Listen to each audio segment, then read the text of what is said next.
Hello dear students. In continuation of our chapter Magnetic Properties of Transition Metal Complexes, let's discuss another important topic, orbital contribution to magnetic moment in transition metal ions.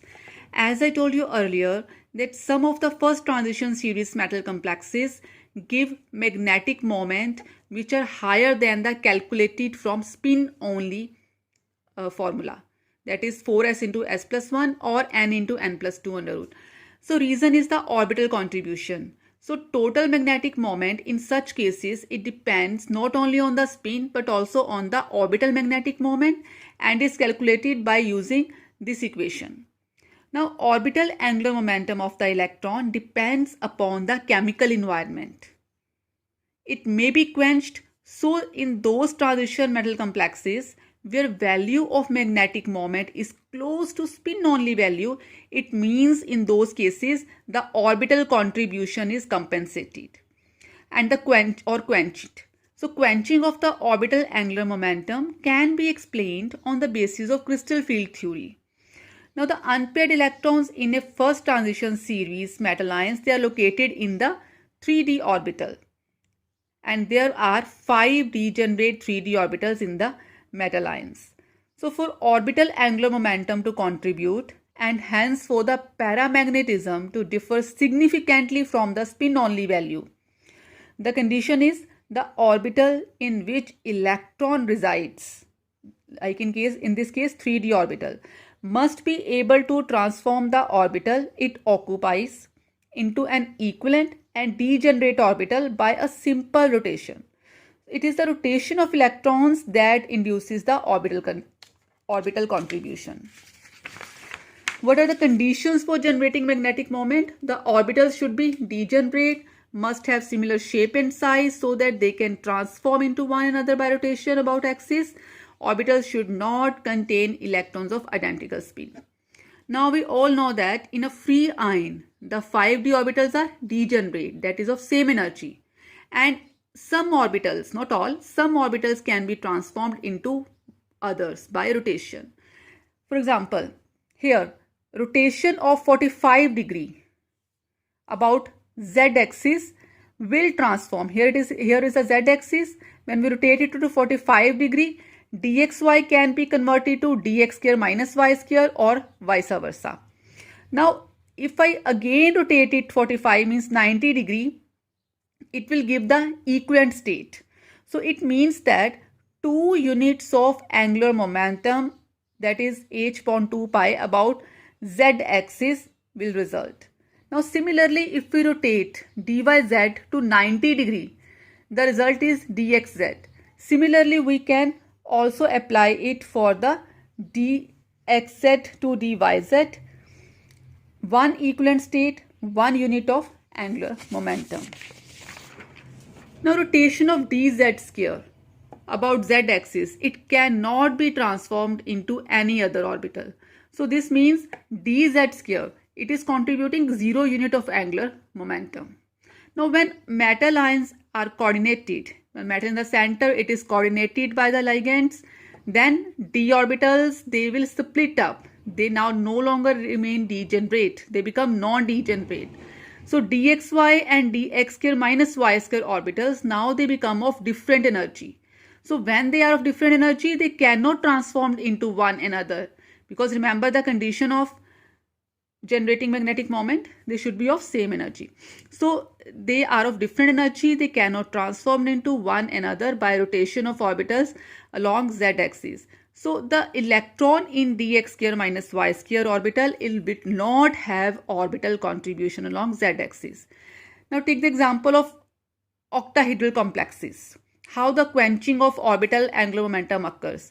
Now in octahedral field, 5d orbitals, they split into T2g and Eg. T2g triplet dxy, dxz, dyz, and Eg dz square, dx square minus y square. Now in this case, now dx square minus y square and dxy no longer remain similar energy, so orbital contribution quenched.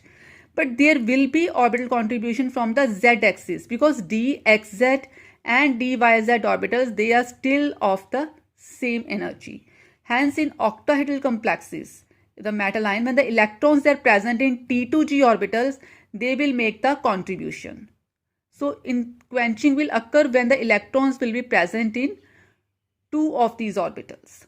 Now we can find out which electronic configuration in high spin or low spin octahedral complexes of transition metals will show orbital contribution to the total magnetic moment. So here we are making a table here. It is number of electrons is D1. Now high spin complexes, you all know that in high spin complexes the field is a weak field. So that means in that case first 3 T2G they will filled and then the EG first field. But in low spin complexes they are called the strong field complexes. So in those cases first 3 T2G field, again pairing occur, and after filling the T2G the next electron will fill to the EG orbital. Okay, so high spin complexes here wherever electron is present in T2G, it is T2G1, T2G2. So in both high spin and low spin T1, T2, the orbital contribution is expected because what we said is dxz and dyz, they are of same energy. But when the third electron enters in T2G, it is not expected. No orbital contribution. Next is T2G3, next electron to EG1, not expected. But when here the pairing is occur to T2G4, so that means in T2G4, now it is 1, 2, 3 and 4. Now here again it is expected. T2G5, EG2 is expected. So if we generalize the statements, we found that metal ions with configurations D1, D2, both high spin and low spin, they have orbital contribution, and those having D6 and D7 high spin and D4 and D5 low spin, they will have orbital contribution. Now let's discuss the orbital contribution in tetrahedral complexes. Now in tetrahedral complexes we all know that they split like E and T2. Okay, no G or U is used because there is no centrosymmetry in tetrahedral complexes, and the important thing is the tetrahedral complexes, they always form high spin complexes. So no need to consider the low spin complexes because crystal field stabilization energy is so small in tetrahedral complexes that they avoiding the pairing of electrons and resulting in always the high spin complexes. So now if we compare, in case of the tetrahedral, again when E1, E2 they are filled, the orbital contribution is expected. It is only expected when the electrons are in T2, and especially when it is in T21, T22, it is expected, or when it is T24 and T25, it is expected. So that means in tetrahedral complexes having D3, D4, D8, D9 configurations, they will have orbital contribution.